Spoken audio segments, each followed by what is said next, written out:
하나님의 말씀 요한복음 20장 1절에서 8절까지 말씀을 제가 봉독합니다. 안식 후 첫날 일찍이 아직 어두울 때에 막달라 마리아가 무덤에 와서 돌이 무덤에서 옮겨진 것을 보고 시몬 베드로와 예수께서 사랑하시던 그 다른 제자에게 달려가서 말하되 사람들이 주님을 무덤에서 가져다가 어디 두었는지 우리가 알지 못하겠다 하니 베드로와 그 다른 제자가 나가서 무덤으로 갈새 둘이 같이 다름질 하더니 그 다른 제자가 베드로보다 더 빨리 달려가서 먼저 무덤에 이르러 구부려 세마포 놓인 것을 보았으나 들어가지는 아니하였더니 시몬 베드로는 따라와서 무덤에 들어가 보니 세마포가 놓였고 또 머리를 쌌던 수건은 세마포와 함께 놓이지 않고 딴 곳에 쌌던 대로 놓여 있더라. 그때야 무덤에 먼저 갔던 그 다른 제자도 들어가 보고 믿더라. 아멘. 자리에 앉으시겠습니다. 어떤 목사님에게 3살 난 아주 귀여운 딸이 있었습니다. 부활절이 점점 다가오고 있었는데 이 딸이 아빠에게 아빠 나는 빨리 부활절이 왔으면 좋겠어. 빨리 부활절이 왔으면 좋겠어. 노래를 하는 거예요. 아빠가 그래서 너 부활절이 뭔지 알아? 그랬더니 알고 말고. 아빠가 다시 물었어. 부활절이 뭐지? 그랬더니 이 딸이 얼굴에 한박 웃음을 지으며 양팔을 쫙 펼치며 서프라이즈 그랬다고 합니다. 서프라이즈. 부활절이 뭐냐고요? 서프라이즈입니다. 부활의 사건은 죽음을 놀라게 만든 사건입니다. 부활의 사건은 사탄을 놀라게 만든 사건입니다. 부활의 사건은 베드로를 요한을 놀라게 만든 사건입니다. 부활의 사건은 저를 놀라게 만든 사건이요 부활의 사건은 여러분들을 놀라게 만든 사건 아닙니까? What a surprise! 정말 얼마나 엄청난 일이 벌어지지 않았습니까?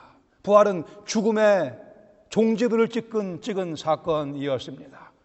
죄의 삭스로 모두가 예 없이 다 죽어가고 있었는데 예수님께서 부활하심으로 더 이상 죽지 않아도 되는 혹 죽어도 다시 사는 그러한 새로운 질서를 주님께서 열어 놓으셨습니다.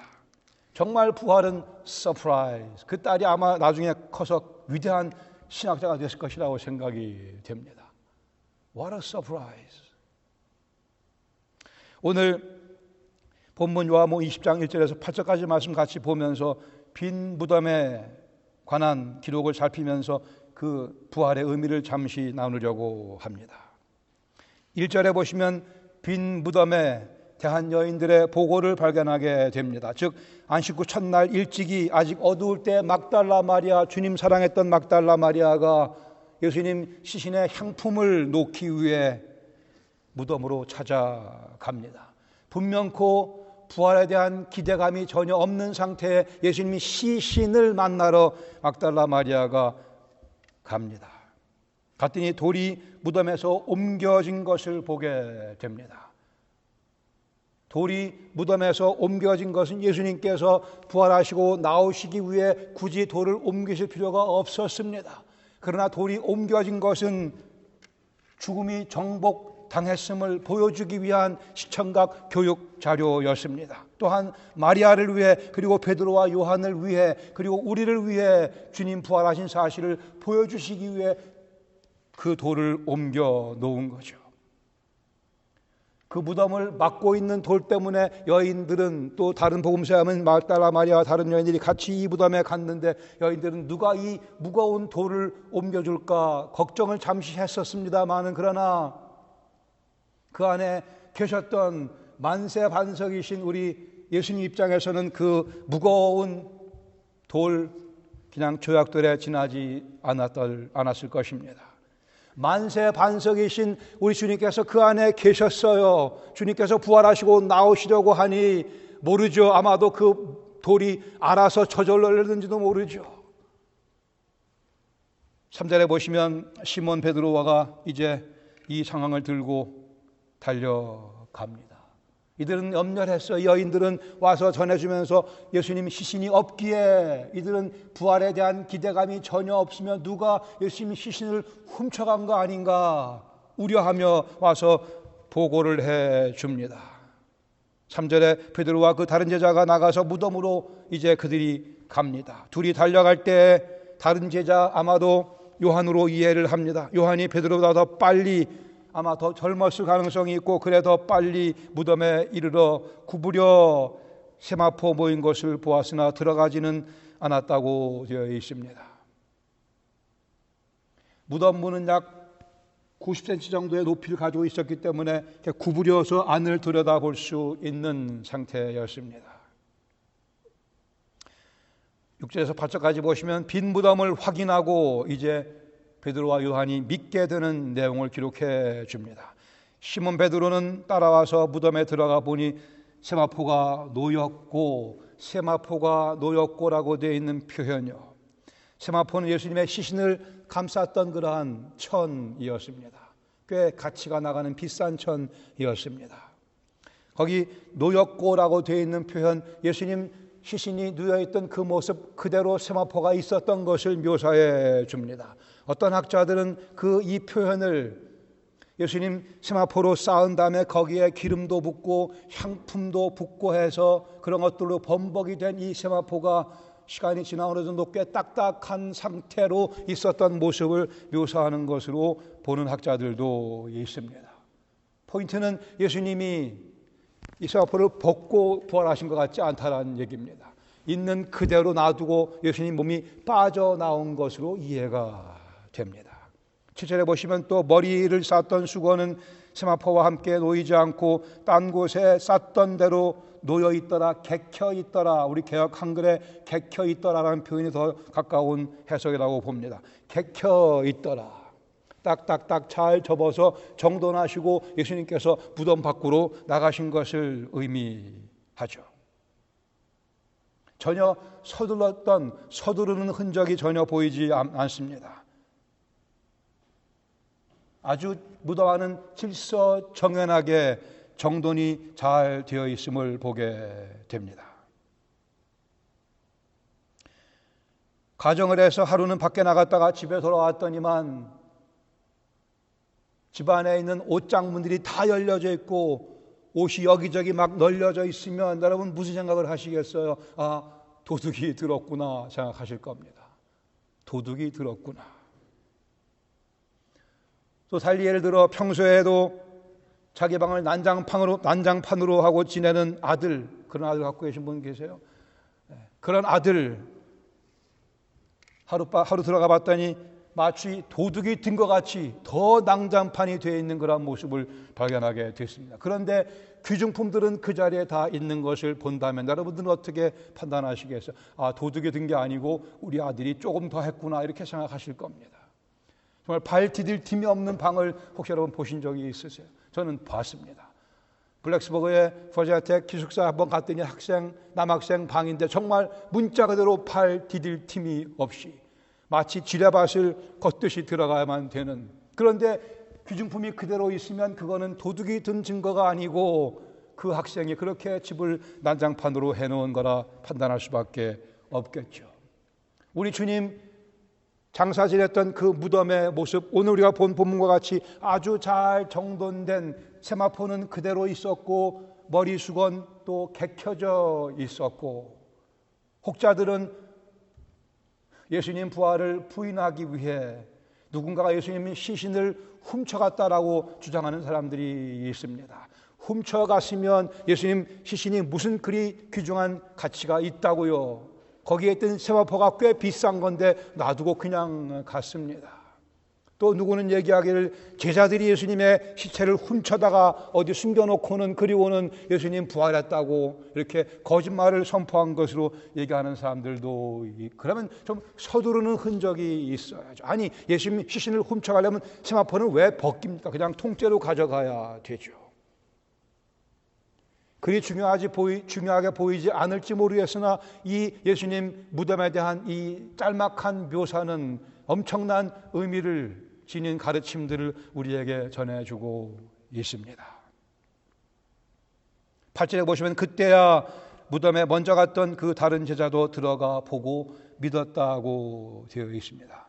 세마포가 시사하는 바를 보고 그 머리 수건이 시사하는 바를 보고 베드로와 요한은 부활에 대해 믿음을 갖기 시작을 합니다. 물론 이 부활에 대한 믿음은 성령께서 오셔서 그 정확한 의미를 그들에게 확실하게 깨닫게 해주시는 그러한 은혜가 아직 기다리고 있기는 하지만 이들은 빈 무덤을 발견하고 그 빈 무덤이 시사하는 바 즉 그리스도의 부활에 대해 확신을 갖기 시작을 합니다.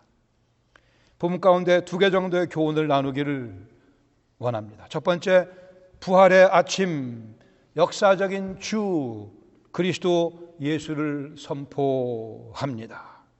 저뿐이 아니고 모든 그리스도인들은 다 부활의 주 그리스도 예수를 선포합니다. 예수님 부활에 대해 많은 분들이 회의적인 생각을 갖고 있습니다. 오늘날에 여러분, 첫 번째 회의주의자가 누구라 생각하십니까? 예수님 부활 사건에 대해 첫 번째 회의적인 반응을 보인 사람은 다른 누가 아니고 바로 오늘 본문에 있는 베드로와 요한을 포함한 11 제자였습니다. 같은 사건을 누가복음 24장 11절에서 보도해 주는데 이 여인들이 빈 무덤을 보고 사도들에게 가서 이 사실을 전합니다. 말씀하기를 누가복음 24장 11절에 사도들은 그들의 말이 부활 소식을 전해준 여인들의 말이 허탄한 듯이 배어 허탄한 듯이 들려 믿지 아니하고 라고 되어 있습니다. 부활의 소식을 처음 전해 듣고 이들은 믿지 않았습니다.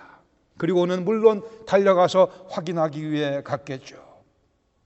이 빈 무덤을 오늘 본문과 같이 목격하고 난 후에 50일이 지난 후에 즉 오순절날 성령께서 강림하신 후에 성령께서 그들에게 이 부활 사건의 의미를 명쾌하게 가르쳐 주셨습니다. 그러자 베드로가 사도행전 2장 36절에 가서 보시면 이렇게 선포합니다. 그런즉 이스라엘 온 집은 확실히 알지니 너희가 십자가에 못 박은 이 예수를 하나님이 주와 그리스도가 되게 하셨느니라. 너희가 십자가에 못 박은 이 예수를 베드로의 표현을 하나하나 주목해서 보시기 바랍니다. 너희는 확실히 알지니 똑바로 정신 차리고 들으시오. 너희가 십자가에 못 박은 50일 전에 십자가에 못 박은 그 예수를 너희가 못 박은 그 예수를 하나님이 살리셔서 주와 그리스도가 되게 하셨느니라. 주라고 되어 있는 표현은 곧 여호와 하나님을 지칭합니다. 가장 높으신 분 여호와 하나님 동일한 그 표현을 이제 사도 베드로는 예수님에게 적용시키고 있습니다. 워낙 우리 주 예수님은 실상 여호와 하나님이셨고 이십니다. 이 사건 가운데 다시 한번 그 사실을 확인시켜주고 있습니다. 즉 하나님께서 친히 우리의 죄를 담당하시고 십자가에 죽으시고 다시 부활하신 사실을 상기시켜주고 있습니다. 또한 주와 그리스도라 이렇게 선포하며 즉 우리의 구원의 주님이심을 하나님의 계획을 따라 우리를 구원하시기 위해 우리를 살리시기 위해 우리를 찾아오신 그리스도이심을 베드로는 선포합니다. 그 증거가 뭐라고요?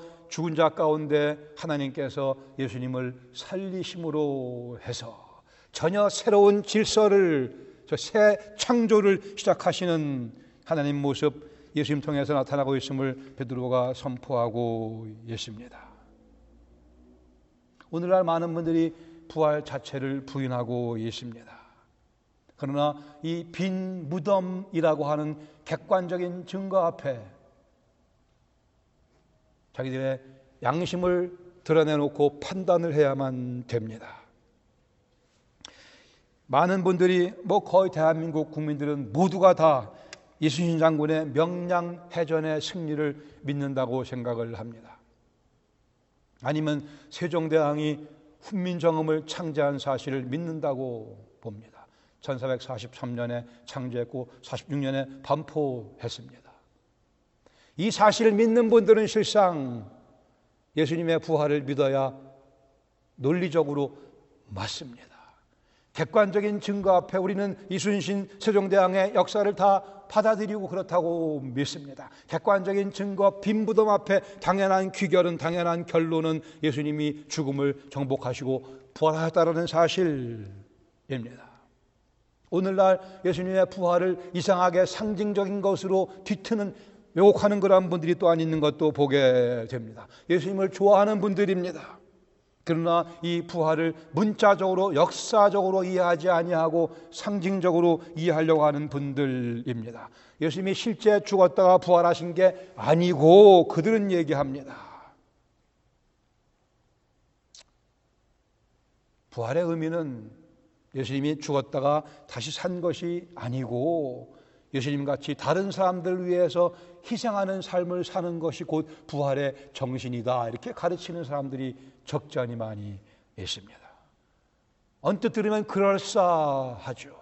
남을 위해 희생하는 삶이 곧 부활의 삶이요 부활의 정신이다. 아니, 부분적으로 맞지만 그러나 거기에는 엄청난 오류가 담겨져 있습니다. 그럴싸하게 들릴 수 있겠으나 그러나 실제로 부활하신 예수님이 계시지 않다고 한다면 우리는 우리 힘을 가지고는 실상 남을 위해 살아갈 수 있는 능력이 없는 존재들입니다. 거기에는 모두가 다 이기적인 동기와 목적이 있을 수밖에 없습니다. 오직 실제 죽음을 정복하시고 부활하신 주님이 계셔야만 그분의 공급하시는 초자연적인 하나님의 사랑의 능력이 우리 속에 주어져야만 비로소 우리는 다른 영혼들을 위해 우리를 희생할 수 있는 부활의 삶 속에 들어갈 수 있습니다.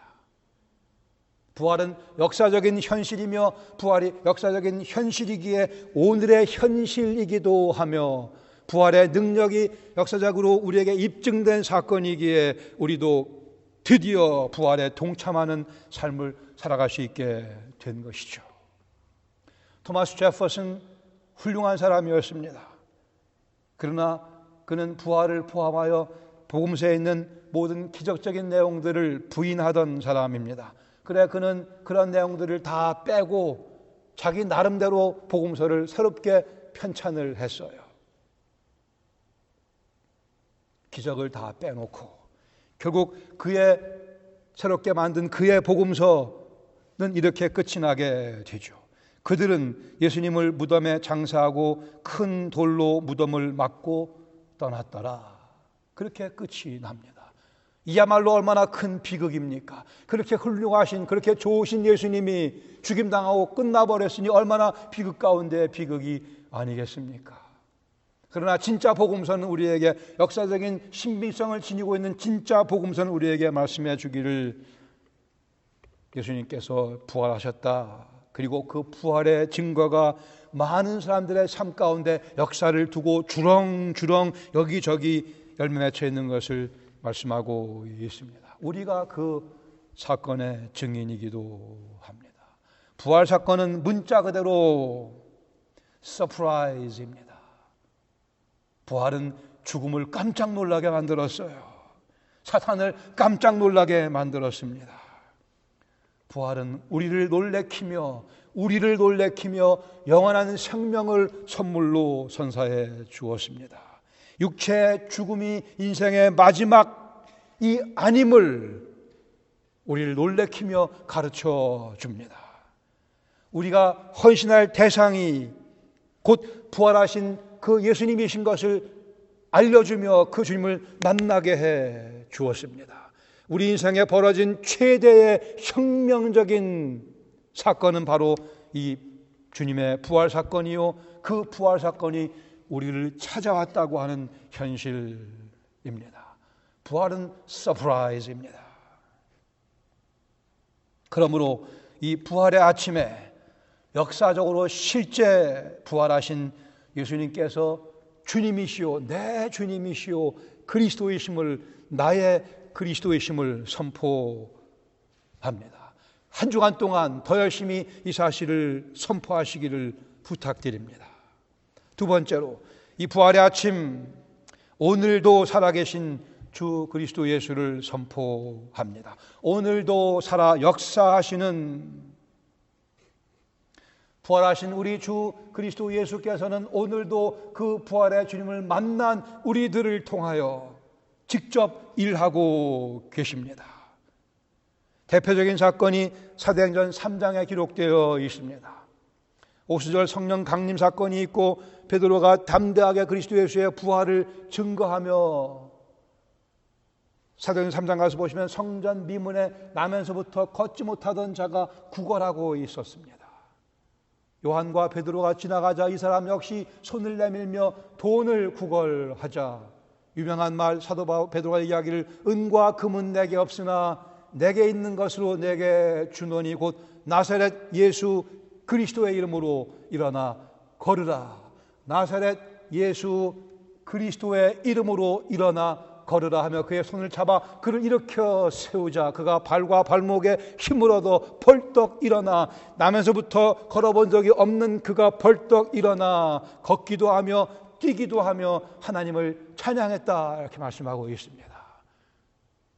그 사건 계속해서 3장에서 사도 베드로가 강조합니다.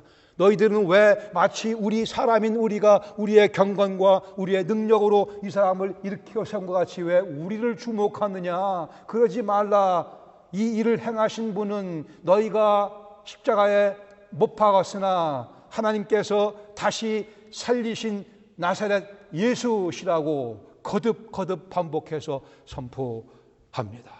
예수님 당신이 하시는 모습을 시청각 교육자료를 사용하셔서 이 사람을 일으켜 세우시면서 지금도 사도들의 삶 가운데 하늘의 은혜의 영광의 보좌에 앉아 계시지만 오늘 그들 가운데 일하고 계심을 물증을 들이대며 이렇게 일하고 계십니다.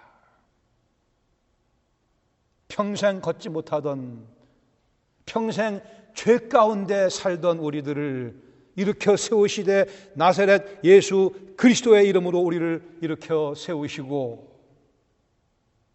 우리의 죄가 십자가에 못 박았으나 하나님께서 그를 다시 살리셔서 주와 그리스도가 되게 하시고, 그 주님께서 오늘 우리를 찾아오셔서 평생 죄인이었던 우리를 살리셔서 우리가 발과 발목에 힘을 얻고 걷기도 하고 뛰기도 하며 하나님을 찬양하도록 우리를 변화시켜 주셨습니다.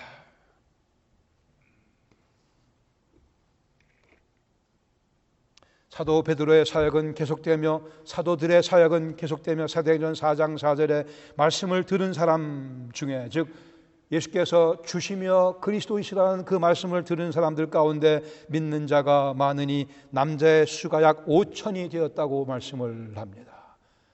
하나님께서 당신의 아들 그리스도 예수를 부활시키심으로 해서 그 부활의 주께서 성령을 이 땅에 보내기도 하셨거니와 이제 성삼위께서 막강한 능력으로 당신의 사랑을 표현해 보여주십니다. 5천 명을 한 자리에서 구원하시는, 베드로가 다시 한번 설명합니다. 사도행전 4장 9절에 만일 병자에게 행한 착한 일에 대하여 이 사람이 어떻게 구원을 받았느냐고 오늘 우리에게 질문한다면 내가 답을 하겠노라. 너희가 모든 이스라엘 백성들은 알라. 너희와 모든 이스라엘 백성들은 알라. 너희가 십자가에 못 박고 하나님이 죽은 자 가운데서 살리신 나사렛 예수 그리스도의 이름으로 이 사람이 건강하여 너희 앞에 섰다고 선포합니다. 베드로의 선포의 절정은 사도행전 4장 12절에 표현되어 있습니다. 다른 이로서는 구원을 받을 수 없나니 천하 사람 중에 구원받을 만한 다른 이름을 우리에게 주신 적이 없다고 말씀합니다. 천하 인간에 구원받을 만한 다른 이름을 주신 적이 없노라. 이 나사렛 예수 그리스도의 이름 이외에는 없노라. 유일하신 참 생명의 길, 참 생명이신 그 이름 나사렛 예수 그리스도, 너희가 죽였으나 하나님은 살리셨고, 그 부활의 주님 감사하게도 저를 찾아오셨고 여러분들을 찾아오셨습니다. 우리는 그분의 증인입니다. 우리가 그분의 증거입니다. 그분이 부활하신 사실에 대한 물증이 곧 우리입니다. 오늘을 살아가는 우리의 모습이 곧 그분의 부활에 대한 물증이기에 우리는 우리의 인격과 우리의 삶에 대해 더 주님의 도우심을 간구하셔야만 될 것입니다. 헝가리에 라조스 올다스라는 목사님이 있었어요. 이분이 공산 치하에서 믿음 때문에, 신앙 때문에 많은 박해를 받다가 결국은 감옥에 갇히게 됩니다. 그의 믿음을 굽히지 아니하고 가로 2m, 세로 2.5m 되는 그러한 조그만 방에, 독방에 창문도 없고 완철자하게 방음이 된, 그래 외부와 완전히 절단된 그 독방에 갇혀 6년의 세월을 보내게 됩니다. 그는 나중에 이렇게 수레합니다. 고백합니다. 공산당은 나를 철저하게 감금해서 모든 세계로부터 나를 차단시켰다고 생각했을지 모르겠으나 그들의 생각은 틀렸다.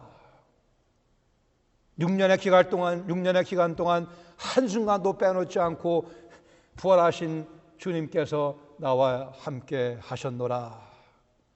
부활의 주님께서 한순간도 빼놓지 아니하고 빛도 없는 데서 숨도 제대로 쉴 수 없는, 막힌 창문도 없는 철저하게 방음된 그 자리에, 그러나 부활의 주님께서 나를 찾아오셔서 나와 함께 6년 내내 같이 해주셔서 나는 오늘 이 시간 그분의 은혜를 찬양하노라, 그는 선포했습니다. 부활 사건은 서프라이즈입니다. 부활하신 주 그리스도 예수께서는 죄악의 감옥에 갇혀있는 영혼들을 찾아오셔서 그들을 놀라게 만드시며 그들을 놀래키시며 자유를 선물로 주십니다. 과거의 감옥에 갇혀있는 영혼들을 찾아오셔서 그들을 놀래키시며 그들의 미래를 열어주시는 분이십니다. 우리 부활의 주님은 상처의 감옥에 갇혀있는 영혼들을 찾아오셔서 그들을 놀래키시며 그들을 어루만져 주시는, 그들을 회복시켜 주시는 주님이십니다. 무의미의 감옥에 갇혀 인생을 낭비하고 있는 영혼들을 우리 주님은 놀래키시며 삶의 참 재미를 가르쳐 주시는 분이십니다. 패배감의 감옥 가운데 갇혀있는 영혼들을 우리 주님 찾아오셔서 그들을 놀래키시며 참된 승리의 의욕을 불어넣어 주시는 분이십니다. 자기 포기의 감옥에 갇혀 살아가는 영혼들 우리 주님 찾아오셔서 놀래키시며 헌신의 대상을 발견하게 해 주십니다.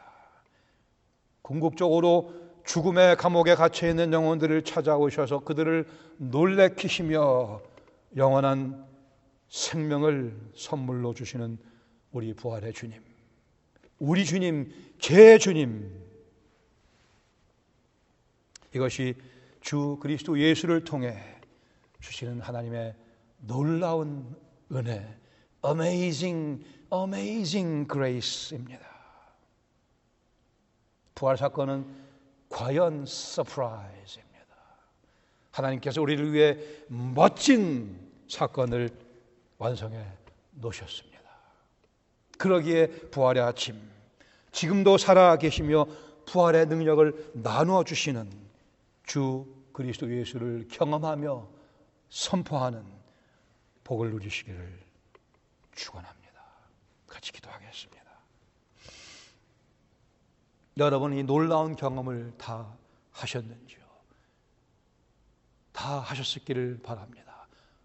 혹 제 음성을 듣는 분들 가운데 그렇지 못한 분이 계시면 이 하나님의 서프라이즈를, 하나님의 이 선물을, 이 엄청난 선물을, Amazing Grace를 과연 내가 체험했는가 확인해 보셔야 됩니다. 교회 생활을 오래 했다고 이 선물이 주어지는 것 아니고요. 오직 그 부활의 나사렛 예수 그리스도, 나의 죄를 모두 담당하시고 십자가에서 죽으셨음을 믿으셔야만 죄사함 얻을 수 있으며, 그 주님 부활하셨음을 믿어야만 나도 그 부활에 동참할 수 있게 됩니다. 달리는 길이 없습니다. 천하 인간의 구원받을 만한 다른 이름을 주신 적이 없다 말씀합니다. 빠짐없이 드리는 11조가 우리를 구원해 주는 것도 아니고요. 모태신앙이 우리를 구원해 주는 건 더더구나 아니고요. 성가대를 몇십 년에서 구원받는 것도 아니고요. 그리스도 예수와의 인격적인 맞닥뜨림이 있어야만 될 것입니다. 나는 부활의 주 그리스도 예수를 만났노라, 이 고백을 할 수 있도록 성령께서 역사하시는 그 역사에 여러분의 존재를 다 드리셔야만, 그 앞에 무릎을 꿇고 예수님을 내 주님으로 고백해야만 이 영원한 생명에 참여하게 됩니다. 이 시간 하나님께서 여러분의 마음을 움직이시며 독촉하시며 그 고백을 하게 하신다면 순종하시며 예수님 나를 위해 돌아가신 것 감사드리며 나를 위해 부활하신 것 인하여 주님의 이름을 찬양드린다, 그렇게 고백하시면 이 순간이 곧 여러분 영혼이 구원받는 여러분 인생의 최대의 복된 순간이 될 것입니다. 우리 예수님 믿으신 분들, 이 엄청난 사건에, 하나님의 열심이 담겨져 있는 이 사건에 우리가 증거이며 이제 증인의 삶을 사는 일에 더욱 박차를 가할 수 있기를 바랍니다. 영광의 주님, 저희들이 이 엄청난 복음을 다시 한번 마음속에 새기며 주 앞에 또 감사드립니다. 주님, 핏값으로 완성하신 이 영광의 부활 사건, 그 의미를 더욱 깊이 순간순간의 삶 가운데 체험할 수 있도록 저희를 깨우쳐 주시며 독려하시며 그 은혜를 체험하며 그 은혜를 선포하는 저희들의 생각과 인격과 삶과 가정이 될 수 있도록, 저희 교회가 될 수 있도록 은혜를 더하여 주시옵소서. 이 부활의 아침 주님께 그 영광스러운 사건을 감사드리며 예배 드리오니 저희 예배를 한 주간 내내 주님께서 받아 주시옵소서. 부활의 주 그리스도 예수 이름으로 감사드리며 기도합니다. 아멘.